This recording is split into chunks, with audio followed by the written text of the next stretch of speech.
Bonjour et bienvenue, je suis très heureuse de vous retrouver pour cette deuxième capsule vidéo Travailler autrement. Aujourd'hui, nous allons parler d'échanger son temps contre de l'argent contre investir son temps. Deux approches qui sont vraiment différentes, vous allez le voir. Tout d'abord, je me présente, je suis Sophie Legac, je suis fondatrice de la société Manaora, huile essentielle et bien-être, et également conseillère et leader d'Otera. Alors, échanger son temps contre de l'argent ou investir son temps.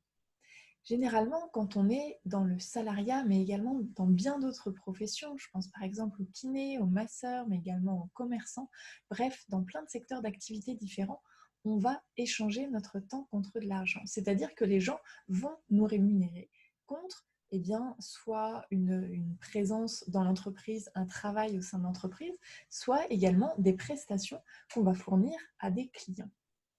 Le problème avec échanger son temps contre de l'argent, c'est que, quand on est malade, quand on n'a pas la possibilité, d'être présent ou d'ouvrir sa boutique, par exemple, quand on est commerçant, ou de faire sa prestation, on n'est pas payé. Et ça, c'est compliqué à gérer parce que, forcément, ça va engendrer d'autres problématiques par la suite.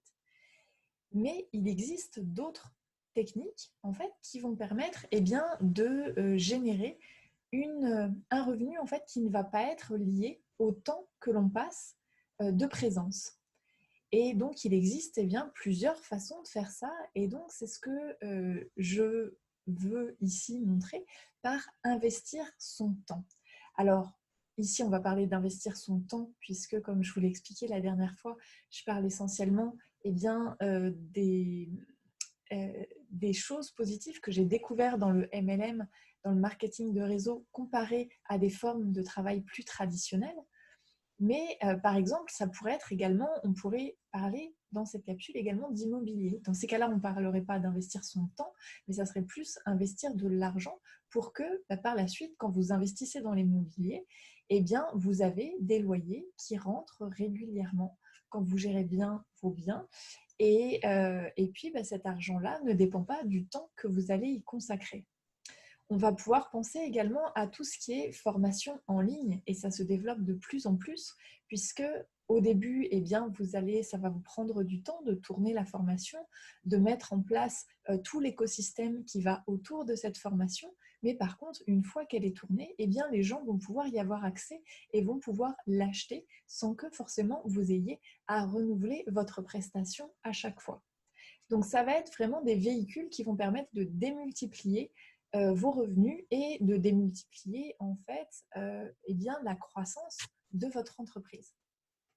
Mais le marketing de réseau va faire exactement la même chose en fait, puisque au début, vous allez investir du temps et par la suite, ça va devenir exponentiel et au fur et à mesure que vous allez semer, que votre équipe va grandir, que vous allez avoir des clients, vous allez voir que d'un coup, ça va monter doucement, doucement, doucement et paf, ça va augmenter très fortement.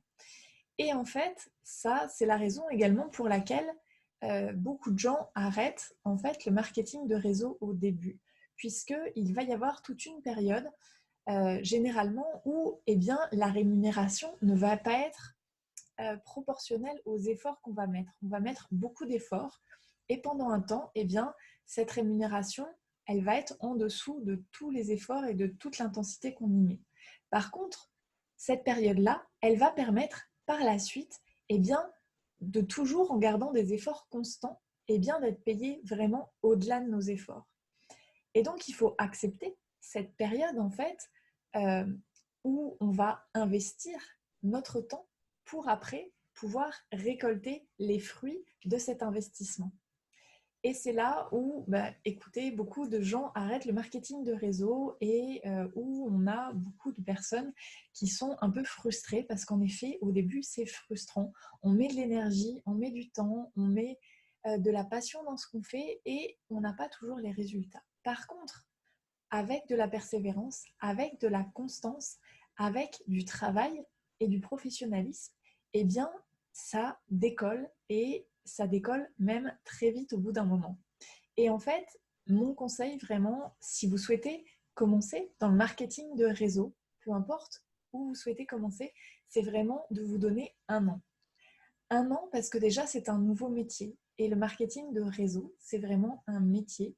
Il y a des choses à apprendre, c'est de l'apprentissage constant, c'est de la remise en question, c'est différentes choses qui se font justement via l'accompagnement, via le coaching, le mentoring dont je vous ai parlé la dernière fois. Euh, et également, eh bien, c'est planter, semer des graines. Ça peut aller plus ou moins vite en fonction eh bien, de là où vous partez, c'est-à-dire des compétences que vous avez déjà travaillées auparavant, mais également du réseau que vous pouvez avoir, puisque, bah, comme son nom l'indique, c'est du marketing de réseau, donc le relationnel va avoir une place centrale, prépondérante. Donc voilà, pour moi, le marketing de réseau, c'est vraiment ça. C'est vraiment de la persévérance, de la constance. Et comme dirait une de nos leaders que j'aime profondément, qui est Marie-Kim Provencher, qui est au Québec, c'est pour ne pas réussir doTERRA, en fait, la seule façon, c'est de ne pas faire doTERRA. Et c'est vraiment ça, et je peux en attester, puisque je vois vraiment aussi bien mon exemple que les personnes que j'accompagne dans mes équipes grandir, se développer. Et puis, en effet, il y a certaines phases, paliers, et d'un coup, ça augmente d'un coup. Et c'est là où on va vraiment voir toute la puissance de ce modèle business qui va vraiment nous permettre bien, de n'avoir aucune limite. Ça va vraiment être en fonction et de vos efforts et bien de ce que vous allez semer de vos actions quotidiennes. Voilà pour ce sujet, échanger votre temps contre l'argent ou investir votre temps. J'espère que c'était enrichissant pour vous, que ça vous donnera des pistes de réflexion, en tout cas, pour savoir comment justement mettre un vecteur, on va dire, de démultiplication dans votre entreprise pour que, eh bien, même quand vous êtes malade, même quand vous ne pouvez pas être présent, bien, que vous ayez soit une activité complémentaire, soit une autre façon de pouvoir dégager bien, ce qu'on appelle vraiment des revenus résiduels qui ne vont pas être proportionnels au temps que vous allez y passer. Je vous souhaite une excellente journée et je vous dis à très bientôt pour une nouvelle capsule.